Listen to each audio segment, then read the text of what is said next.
কামপুৰ মিনাপামত অঘটন জনস্বাস্থ্য কাৰিকৰী বিভাগৰ পানী যোগান আঁচনিয়ে টেংকি ওপৰৰ পৰা পৰি এজন লোকৰ মৃত্যু মৃত লোকজন মিনাপামৰ মহম্মদ নুৰ জামাল ঠিকাদাৰ কৰ্তৃপক্ষই ওপৰত পানীৰ ড্ৰাম উঠাবৰ বাবে কামত নিয়োগ কৰিছিল মৃত লোকজনক ড্ৰাম উঠাই থকাৰ সময়তে বাঁহ ভাঙি তলত সৰি পৰি থিতাতে মৃত্যু হয় লোকজন ঘটনাস্থলীত কামপুৰ আৰক্ষী উপস্থিত হৈ মৃতদেহটো মৰণোত্তৰ পৰীক্ষাৰ ব্যৱস্থা কৰিছে কোম্পানীৰ মানুহৰ লগতে ৱাটাৰ সাপ্লাই তেওঁৰ ঘৰত যিটো ৱাটাৰ সাপ্লাই বহুৱাইছে তাৰ ওপৰত দাম উঠাবলৈ এই কোম্পানীৰ মানুহ আছিলে লগত আৰু কোন কোন আছিলে আমি নাছিলোঁ পিছত আহি আমি শুনিব পাৰিছোঁ বা জানিব পাৰিছোঁ কেইজনমান মানুহ সহ আৰু এই মানুহজন এই ওপৰত উঠি দাম উঠাই থাকোঁতে ওপৰত যে পথালিকে বান্ধা বাঁহ এডাল আছিল বাঁহডাল ভাঙি যোৱাত দাম আৰু মানুহ ওপৰৰ পৰা পৰি এই ঘৰৰ মানুহজন মৃত্যু হয়।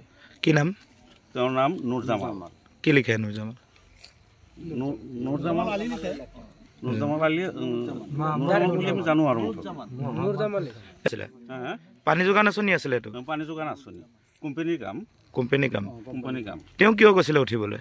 তেওঁ এই সিহঁতৰ লগত সিহঁতৰ মাতিছে এইটো উঠাওঁতে তেওঁলোকৰ জুলুম হৈছে মাতিছিলে বোলে মানে কোম্পানী কামত সহায় কৰিবলৈ গৈছিল সহায় কৰিবলৈ গৈ আজি তেখেত মৃত্যুবৰণ কৰিব মুখত পৰিব লগা হ'ল। মই সিহঁতৰ পৰিয়ালৰ হৈ এই কোম্পানীৰ ওচৰত এই মৃত ব্যক্তিজনৰ পৰিয়ালৰ বাবে সহায় সহযোগিতা আগবঢ়াবৰ কাৰণে মই আপত্তি দৰ্শাইছোঁ। কচুৱাৰ পৰা গুলজাৰ হুছেইনৰ ৰিপৰ্ট অসম আদিত্য। NKS হুণ্ডাইলৈ স্বাগতম।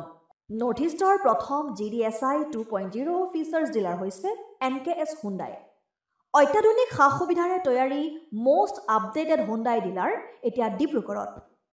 আমাৰ NKS হুণ্ডাই ডিলাৰত open sales consulted room customer ৰুমৰ লগতে পুৰণি গাড়ীৰ এক্সচেঞ্জ ফেচিলিটিও ৰখা হৈছে। ইয়াত সেলছৰ লগতে সাৰ্ভিস সেক্টৰৰ সুন্দৰ সুবিধা আছে। প্ৰয়োজনীয় সকলো এডভান্স টুলছ হুইল বেলেন্সিং এলাইনমেন্টৰ অত্যাধুনিক machine post hydraulic lift fully ট্ৰেইনমেণ্ট পাৱাৰৰ লগতে nitrogen gas filling facility fully automatic car washer ফেচিলিটিও আছে।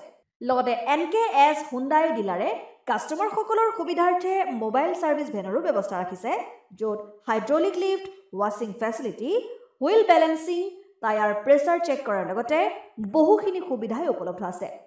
NKS হুণ্ডাইলৈ আহক আৰু সুবিধাসমূহ গ্ৰহণ কৰক।